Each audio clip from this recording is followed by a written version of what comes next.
mi ho hi apula la jing thanu cha hom ne le government zu te hom da chen lai ta hin sa ve chen ma te ni jong ka chai la lai ta hin sa ve ve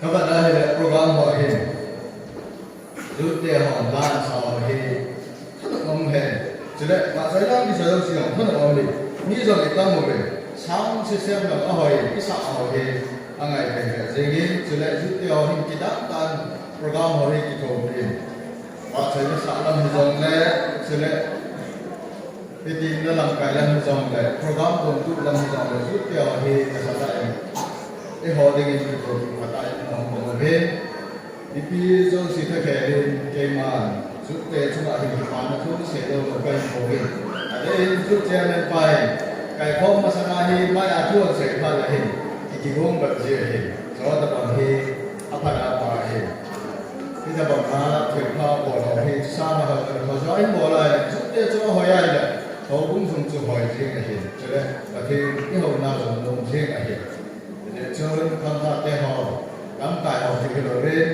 ที่คิดว่าอินเทอร์เน็ตจะมาให้ประเทศเขาเริ่มมาให้ถนนโดยให้ไอ้แบรนด์เดี๋ยวจะจ้องจ่ายมาดูไอ้เสือดอกอินเดีย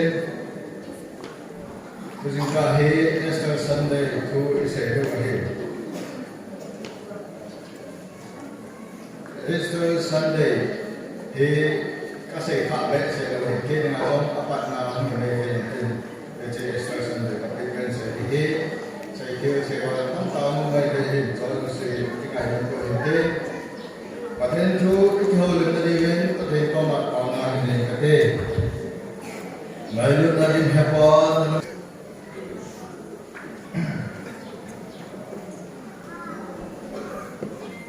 thiên thu anh xin lỗi đến chỉ là tiếng ngạo chun John cũng xóm ni John xóm nó khá bắt xóm nó hết chân Gospel John cũng xóm ni John xóm nó khá bắt xóm nó hết chân cái xin để hết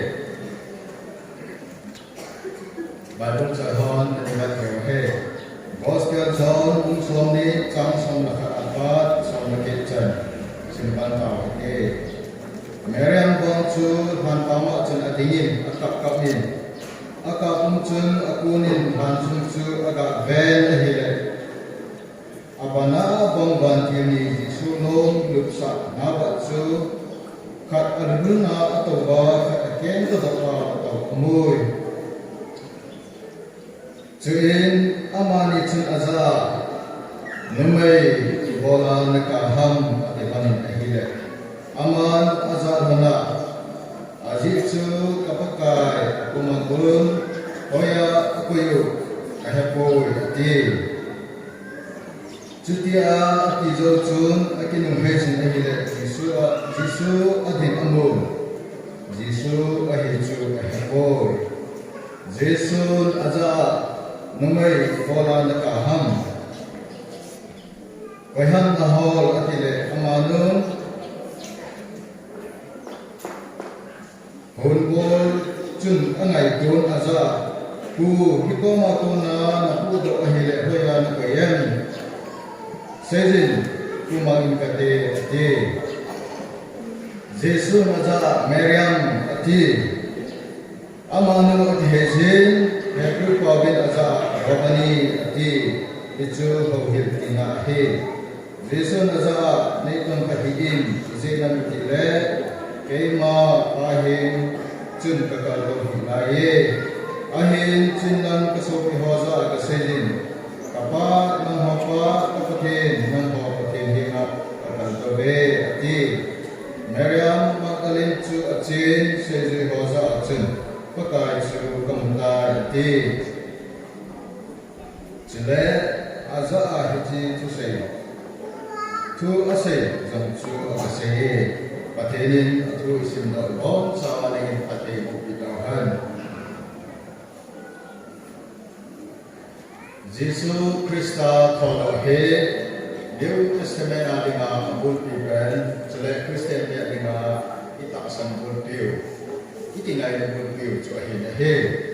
Belauhan banoi ahin paten tam ta amin. Bi tam tan paten ahawin. Kristen hello. ประเทศเขาตั้งแต่อิมูเป็นปอดเราเลยเฟสติวัลตั้งแต่บอลลูนที่เรามันพูดกันเท็กซัสเองยาวสันกิที่เขาบอลลูนดอร์กับอุยากิที่เขาบอลลูนอามาจุนประเทศเราเนี่ยเขาอันนี้ตัวเฮอุบัติเหตุการณ์ประเทศเขารามกิที่เขาสิตากิที่เขาฮินดูเดียดิงาประเทศเราโจเห็นอาเห็นนะรามกิที่สิตากิที่เห็นรามโจประเทศเราเห็นสตาโจซีโร่เห็นอันนี้เราอันนี้ตาเขาเห็นพิจารณาอามาหอจอมโจประเทศเห็นแต่เห็นจุดนี้Gautama Buddha at the house. Amala to me here at the 4th century, 5th century, where Mitam Tat and Hoa, India, Pana, Balmanaga, Uru, Pateta. Mitam Tat Hobe, among the whole two, Gatsa, Kaloding. Born I saw that in a thing. I love Buddha Halim to attain, which I get out of own. July Muhammad, Muslim Ho, Patel. Muhammad Jamhir Muslim Hodinga Arab Dama Muslim Himkotopa so Shianam Hendam Kautu Hendam politics lam hidamle Amatsu Akuttopa founder Pahi Amazon Akin Krishna Kitizon Akin Abon Chaden Atiu in the He I love that Chan which I made a hold up on the He I love the whole of Akin Pakai Krishna Nitum Zobin Tana Konin Atawin Mariam Koma Akila Masakan in the head. Esther Sunday, he did him, Ella Pizza Akiman Hum. Ella Pizza Esther Sunday, the hum, the head. Tom Sa, and the kid of the day. Tom Kana Hill. Nive he, Nicole Zantibo. Amdan to a Saudan in a hill. Sunjang Saudan Kibong, Zanjang Saudan Kibong, Niamin, the Jew a coin of Sakiti, Niam the Hay, Mars Tarik Som the Kahe, Sundazan Kibong a Hay. The Jahil Belohan, it's a Mars Tarik Som the Kar, it's a Hakitai, Full Munzan, Kitaya, Maknimas of Benny Jew, Fakai Krista Tall in the Hay. It is true, Teutonic Kitty, Atheno Hohin, Apatheno, Esther Kitty, Numay ahead. Amahonia, Animal ahead. I love Teutonic Kitty, Atheno Hot, John Patzo Hill, Amazon Christian, Mekaway. Christian, home is over ahead. Pakai Krista, Paul, Amaho, Atheno, Aho new. Austria ki diye Esther ki diye oh ni aki to je ajo Esther Sunday dai ke he omdan khatna chuna se he ani na chon Esther ki he Babylon te pathin hoa ko na ki la do Istra ko na ki la do he tu cho ani le ichu famousia pawa chu Esther ti akite zaman pawa chu Austria akiti It's in our power, I can let the Pawati again. It's no here at Pakai Krista to Pawati in our audience. Esther Sunday, it's a hay, from that time into itself a hay. It's so a hot, go up and I can in regard to itself a hay. In Aban Lecture, Old Testament for Kitna, Second Doctor Hall. New Testament he talking na pulo he ahun pahipo. Old Testament pana talking he miti ho na ni taksan pa. Akana chu Abraham. Pathelin Abraham chu achen na hinda na kanan gam jong dinga ato chu a chen ga khan. Aching he aching sara taksan ba ni cha nei ki honin chu lo bin chu. Ai sa chu pa chan bat chu holding Ama hậu na ding Moria Lama Kai He Tiwatan Balawan Abraham ni Pizza chu Atapa chu Champat se chu ho Pati ho na ding acha pi do he ham de Hebrew bung som la ka chang som la ko na ko me Ama he atu ho jong ta kai chu the Ata san ji achu api na he ati chu he riu bung som na ka cha som na ko da chi ti chu hi a he le Abraham in jo a cha pa ju thi jong le ta ke na kai thau de hi ti chu ane ba som ke ka ne he aban le Joseph jong chu belawan Egypt ma ana men Egypt leng ta bang anum tan apa le ho ho ben adom bang se ga Joseph ma ani se a che lo ben trong phật cùng số ta chỉ cho mình Joseph trong là kita Joseph ở thì cho ở trường được đâu hả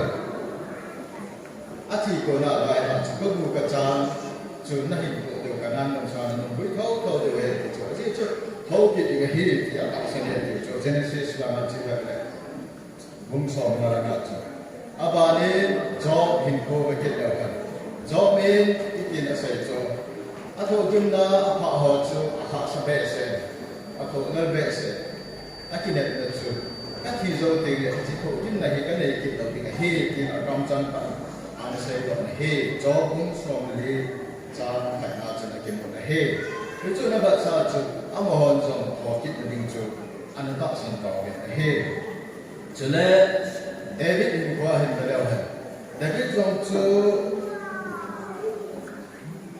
Bathsheba to achamun masa penchu athi lo na ding an ngo len taw na kan nei ahin la acha chu athi phanin alai na be se na he alai na zo chu athi zo lo chu hin ko nom ta amang kita na si chu acha chu ataw pi a chu bi se yam de le ka cha he dikha la thaw ki ga he e to ki mu ki ga he ati chu second samuel la na an de la bi chu he le ko ki na he lo ka la ko kum he lo tạo sản mất sầu hồn rồi và thêm có anh cái tim bạn đó và thêm có anh có hồn rồi chỉ thọ kỹ để hiện tạo sản tạo được cái hệ để biết ông mà ta làm cái mà tụi số là tất cả những sự mà cái chèn chừng đi cái gì chứ cái chỗ hệ là tụi số là tất cả những sự mà chèn mình sự thọ kỹ để cái hệ cái chỗ anh tạo sản cái hệ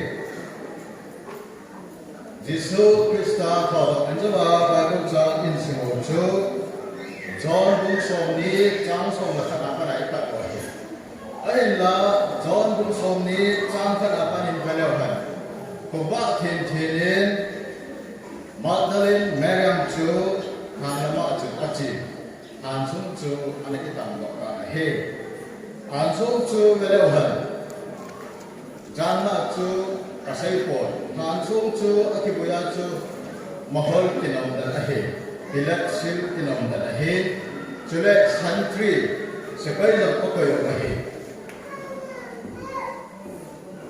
Aji tu hiji han so hong do tu government dan palke he te he ai la Miriam tu jingka koba thiên thiên Magdalene Miriam tu aga chi tu han sun so ai kam da he ja tu na ma zo alung dom be se Peter le ngai lut se ju ya ki cho ama ko ma chen ko kai Krista lo lo na bon han so ki tam do tai na ti cha chân Peter le ngai lúc xây dựng cho hồng ấy phản xung wedding cho ông ấy ai là bắt cái Krista luôn cho ông hôn cổ cha chân ông mà đi thêm cao họ chú xây cho cái đó thấu vậy thì cho cái này ai là sáng sớm là thằng nào sinh hoạt chú mẹ em chú phản xung công ăn chú bắt cả này bắt cái luôn cho ông đồ này thì cha chân cái đâu hả han sung sung là ngã chân các cái Krista luôn là ngã chân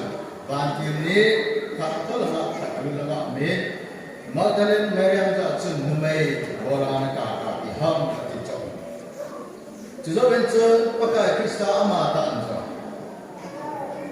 Magdalene Mary chân hôm nay bỏ ra cả ham cái chỗ cái bạn này là hôm nay cái gì thì bây giờ chú âm họ phát lại anh nuôi cái gì có mà lại cái mảng hầm vậy thì năm nay thì là bác cái Krista khó xa cái khát bèn trong trường bác cái Krista anh muốn trường nuôi ở chỉ rồi nuôi cái gì Jew stand âm họ nuôi dress âm họ nào các cầu nào cho gì à gì cho lại phát lại cho Jew stand phát lại cho pasal phát lại pasal vai phụ nó hết thì cho nuôi họ hết nó mấy chắc con sim đó thì dịu thì lỡ lọ của tao mà này của tao mà ngày của nó mấy hi nếu đúng tạo nó mấy hi chứ chứ common name di kiri kulaya hamka kau na cuci, ia cuci numai lagi. Akhirnya Miriam cuci pakai Krista cuci pun apa sanai he. Jajun pakai Krista adon tidak cuci Miriam Magdalene Miriam mau cuci azatan heta Rabani itu Hebrew English cuci teacher kau kau he. La tu ni berterus. Awak sebagai Kristen itu ayat jatuh. Amahong halaya, aki muto lecun handshake di kuai ham, elalah di bingcong ham cahaya. Kalau halaya aki muto le handshake di bola he. Kita bangga tu abol tu boleh pakai Kristen, Magdalene Miriam macam. Apa tingkong kecil hilai ni, tong hilai di he. Jatuh pakai Kristen. Magdalene Miriam macam jinan kesuh pihak koma, sejui pihak koma, kesaitan, tapi jauh tinggi sahaja.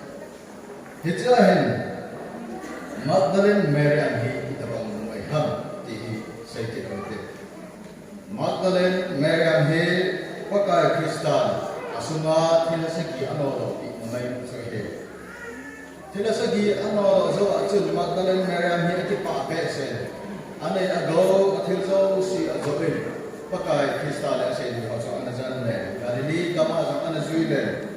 Jule cikiu hilawin pakai diso timat cross a kikat beding asi jing la nem zong asai jul zo si adahan ital kisan ng gagang azui. Ay na Magdalene Miriam hi. Waitan anazui ye. Akibuin na sana azui he. Jangan galauan tu nehen Magdalene Miriam he. Abol dalam nacu pakai Kristen. Angai lutna ahaso boy. Katbe amadena timpa abol nacu ahaso boy. Aki cang gaya zuin, aki zuin zaman kau di nama sepen he. Tu nehen ulah nau sobi teho. Tu nehen igya lucu. Tu nehen pakai nadinga timpa bola. Nadinga timpa dia bola dengan he. Ay la champat jauh leh. Magdalene Miriam bagi kuju jauh jauh di mana? Champat jauh leh pakai misai lagi he. Ay la Magdalene Miriam he. Pakai apa buat ini he? Ahun kaya kuju kaya he. Tuh he ya hazam. Kalau ni abang kuju idam wajah pakai idam sahaja dengan he. Sudah ikan pena ko na ihaw sahaja dengan he. Sudah pai ni na ko na ilai sahaja dengan he. Cina kita ini luar pun nazam ini sama dengan he. Akhirnya kita mahu pakai Kristen itu boleh mahu kita sampai jadi pakai sunnah ini juga he. Inilah Magdalene Miriam juga akhir jadi sunnah. Akhir tahu dan jangan amat akhir masukkan he. Dulu he kita pakai ini boleh kita menjadi orang. Aduh kayak Kristen sendiri. Kristen tahu ini tahu di mana tinggal boleh he. Jule pakai Kristen boleh kita cuma Magdalene Miriam tu asalin asal. Jadi apa tu he sejui apa macam kasih kita, kasih apa macam kasih kita. Pakai Kristen kita nak tukar. Jadi apa tu he Magdalene Miriam he missionary masa pen he missionary kita he lebih awal mito he. Jadi Kau bawa so lahir. Kita he pakai Kristen Magdalene Miriam he asal masa kini. Jadi so na cio cuma missionary kita. Pakai Kristen jadi Magdalene Miriam he. Aku pasai komedi asal masa kini he. Boleh he. Ang kita hukum ini he. Bom cawa he. Jadi ang so na tu sim he. Saya komedi asal cuma he. Magdalene Miriam bahasa import. Dia jadi bom cara isol he, sol he bom cara cuma cipta he. Ni kita ho, pas ho, ni semua cara tu. Atak setak kita tahu he, Thomas kisah India nama ho he. Kita tahu he, aciu he, kita tahu pajak saya ho. Bisita pengacunan lagi jom. Itak sa ikan ihana ikana cipta he, cipta tu pasal ini. Hari luar hijau le, pakai ibu na sumne pai sanatan ka ho ai lo la thi ta thi pi azam pichi pathin pa ku pa se mo le so na wa pichi the ka he ai lo wa le pichi bo the lo ho kan the ba cha no tha ma mo ho cha ta na zam pichi the ka he pichi pa ku pa se mo ga bon ba cha so le he koi ma cha ong do ko be magdalen meram bo se so le bon dunia Krista ke pana pa so lo si atho lo tai ya so lo si na le ke ni na bon pa so le he dunia ko tai so na he ni ti lam pa ma chi ki ham chu nan ko da me ke ko na me chi na te lam ti om se he he chi ki pana pa se ko ga chi ho chu ala chen Daniel su ga chu ki pa ma na do bi ki na chu ma ke chu si te ma ga pa na pa hey, hichi isona chi chi ba le ni khat le kho sa ban lai do la a si te ko ma ko ba de mu so si ko be na ka ni he aba na chon pa ka Krista akira na chen ba ban